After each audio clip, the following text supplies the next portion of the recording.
Il futuro economico delle imprese tra incertezze per i dazi e ricerca di nuovi mercati. L'assemblea di Confapi Treviso Venezia chiede risorse per superare la crisi e poter sfruttare il volano del PNRR. Federica Riva.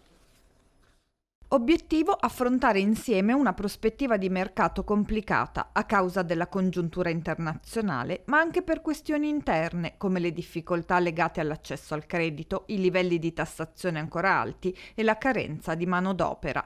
I soci di Confapi Treviso Venezia si sono dati appuntamento a Mogliano Veneto. Oltre 200 persone fra imprenditori, professionisti e istituzioni del territorio hanno ragionato del futuro economico del paese. La situazione geopolitica non ci aiuta per nulla, come non ci aiuta l'incertezza che c'è dai dazi di Trump a un po' quello che si sta creando nel mercato, cioè le varie forme di protezionismo. Preoccupa dunque la guerra delle tariffe. Discutiamo su quelle che sono le prospettive anche di pericolo relative al nostro business, però anche la comprensione se ci sono mercati alternativi o seppure possiamo nei prossimi anni valorizzare i nostri mercati interni. Fra le richieste per fronteggiare la situazione, forme di sostegno alle imprese, un'attenta gestione delle finanze pubbliche e la messa a terra di tutte le risorse e le riforme previste dal PNRR.